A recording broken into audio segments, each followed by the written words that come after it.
19व्या शतकात श्री रंगदास स्वामी भाऊ भिकनदास व आई समवेत आणे या गावी वास्तव्यास आले. स्वामींनी पंचगणी व अष्टांग या योगांची साधना याच ठिकाणी प्राप्त केली. स्वामींनी लोकांना कर्म, भक्ती व ज्ञानाचा मार्ग दाखवला आणि या गावात श्रावणात गोकुळाष्टमी व मारुतीच्या सप्ताहाला सुरुवात केली. त्यांचा उपदेश ऐकण्यासाठी हिंदू, मुस्लिम, जैन, बौद्ध सर्व धर्मांचे लोक एकत्र येत असतात. अशा स्वामींनी पौष शुद्ध प्रतिपदा आणे येथे समाधी घेतली. त्या कालखंडापासून आजतागायत रंगदास स्वामींची पुण्यतिथीचा सोहळा साजरा केला जातो. गावातून शाळीग्रामची मिरवणूक काढून 1 वाजता स्वामींची महाआरती होते. मोठा जनसमुदाय जमा होऊन भक्तिभावाने दर्शनासाठी येत असतात.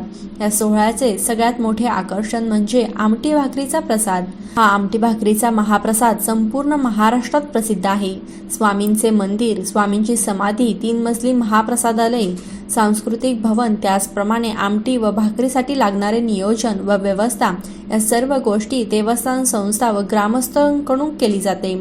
महाप्रसादासाठी तयार करण्यात आलेली आमटी भाकरीची गोष्टच निराळी आहे. या आमटीसाठी 4.5 लाख रुपये खर्च येतो. या सोहळ्यादरम्यान 67 कढई आमटी तयार करून 1 लाख ते 1.25 लाख भाविकांना त्याचा प्रसाद दिला जातो. आमटीसाठी लागणारा मसाला हा विशिष्ट पद्धतीने तयार केला जातो व यासाठी लागणाऱ्या भाकऱ्या ह्या गावातील वाडी वस्तीत घरात जाऊन जमा होतात. या सोहळ्याच्या निमित्ताने या ठिकाणी यात्राही भरली जाते. या सोहळ्याचे नियोजनासाठी आळेफाटा पोलीस स्टेशनचे पोलीस निरीक्षक TY मुजावर यांनी स्वतः लक्ष घालून 40 CCTV कॅमेरे, 50 पोलीस कर्मचाऱ्यांच्या 5 गाड्या, 3 ॲम्ब्युलन्स अशी उत्कृष्ट व्यवस्था स्वतःच्या देखरेखीखाली उभी केली आहे. या सोहळ्यासाठी महाराष्ट्राच्या कानाकोपऱ्यातून भाविक दाखल होत असतात.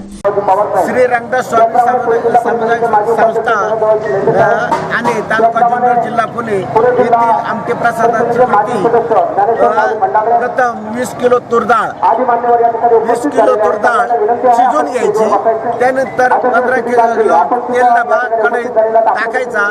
तो गरम झाल्यानंतर अर्धा किलो मोहरी, अर्धा किलो जिरी, अर्धा किलो हळद पावडर, अर्धा किलो हिंग, 1.25 किलो गरम मसाला, 2.25 किलो 3.5 किलो गरम मसाला, 2.25 किलो मिरची, 2.25 किलो आमसूर, 10 किलो खोबरं, 10 किलो शेंगदाणे आणि 6 किलो मीठ आणि 10 किलो गूळ असे 500 लिटर याच्या मिश्रणाची आमटी तयार होती.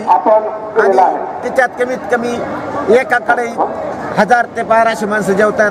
हे मी आज जवळजवळ 15 वर्ष आम्ही या पद्धतीनं करतोय.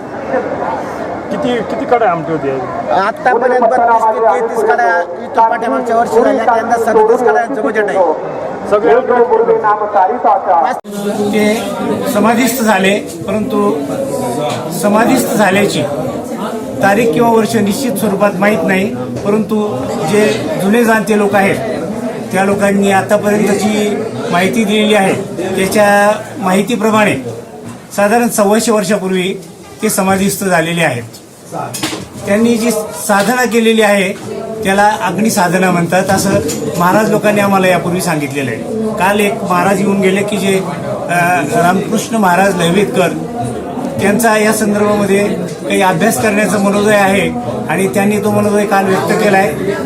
त्यांनी सांगितलं आहे की रंगदास स्वामींच्या संदर्भामध्ये जी काही माहिती मला उपलब्ध होईल त्या आधारे मी काही माहितीचं संकलन करून लवकरात लवकर तुम्हाला एक छोटंसं पुस्तक प्रकाशित करून लोकांना स्वामींचं महत्त्व माहिती मिळेल आणि साधारणपणे वर्षभरामध्ये ते त्यांच्या मदतीने आम्ही प्रकाशित करण्याच्या विचारात आहे. मध्येला स्वामींचा पुण्यतिथी सोहळा साजरा केला जातो. या सोहळ्यामध्ये स्वामींनी यापूर्वी हनुमान उत्सवाच्या निमित्ताने जो आमटी महाप्रसादाचा आरंभ केलेला आहे त्याच आमटी महाप्रसादाच्या माध्यमातून आम्ही अन्नदान करतो. साधारणपणे दरवर्षी 4 ते 4.5 लाख रुपये खर्चाचं आमटीचं नियोजन असतं. दरवर्षी वेगवेगळे आमटी दाते स्वेच्छेने आमटी दान देतात आणि त्यांच्या खर्चातून आम्ही दरवर्षी आमटीचं दान करतो. या वर्षीपासून 4 लोकांचं आम्ही एकत्रीकरण केलेलं आहे आणि असं करू नये. आमटीसाठी साधारणतः किती खर्च येतो? 4.5 लाखापर्यंत खर्च येतो. किती कढया बनवता? 37 कड्या यावर्षी बनवणार आणि त्यात किती भाविक? त्याच्यामध्ये सरासरी 1 लाख भाविक यावर्षी जेवणार आहे. आमटी मंदिरामध्ये स्वयंपाकगृहात तयार केली जाते आणि गावातील सर्व लोक दरडोई 1 किलोच्या भाकरी करून स्वामींची चरणी अर्पण करतात आणि सर्वांनी सामुदायिक जेवण केलं जातं. आणि ही जी आमटी तयार होती त्याला जो मसाला येतो हा मसाला नेमका येतो कुठून? हा मसाला आम्ही मुंबईला वाशी मार्केटमध्ये खरेदी करतो आणि किराणा साहित्य समजा तेल, तूर डाळ, शेंगदाणे, खोबरे हे नगर मार्केटमधून खरेदी करतो. आमटे झाले पण भाकरी तर मोठ्या प्रमाणात लागतात. भाकरी मोठ्या प्रमाणात येतात. भाकरी अगदी ट्रकमध्ये भरून आणतात लोक. इंदरा आणि आनंदवाडी या सर्व परिसरातून लोक घरोघर भाकरी करून घेऊन येतात आणि आमटी आणि भाकरीचं इथे सार्वजनिक सेवन करतात. हा एक स्वामींचा प्रसाद म्हणून अतिशय आवडीने लोक सेवन करतात आणि याचं महात्म्य त्या जागेवर बसून तो प्रसाद घेण्यामध्येच जास्त आहे असं सर्व भाविकांचं मत आहे. त्यांची तशी श्रद्धा आहे, स्वामींचरणी तशी भावना व्यक्त केलेली आहे आणि त्याप्रमाणे दरवर्षी हा उत्सव गेली 125 वर्ष नियमितपणे ग्रामस्थांच्या मदतीने चालू आहे. 3 मजल्यावरती दिला जातो. सांस्कृतिक भवन ही व्यवस्था त्याच्याकरता केलेली आहे आणि ही आमटी तळ मजल्यावर केली जात होती आणि वरच्या पहिल्या आणि दुसऱ्या मजल्यावर ती वाहून नेली जात होती. त्याच्यामध्ये आम्ही माणसांचा वापर करत होतो, परंतु यावर्षी त्याच्यामध्ये बदल केलेला आहे. आमटी पहिल्या आणि दुसऱ्या मजल्यावर नेण्याकरता लिफ्टची व्यवस्था करण्यात आलेली आहे आणि ह्या लिफ्टचं योगदान पुणेकर मित्रमंडळाने केलेलं आहे. न्यूज रिपोर्टर प्रवीण कांबळेसह सुधाकर सईद, शिवनेर प्राईम आणे. शिवनेर प्राईम टाइप करून सबस्क्राइब करा, घंटीच्या बटनावर टिक करा, लाईक करा आणि शेअर करा.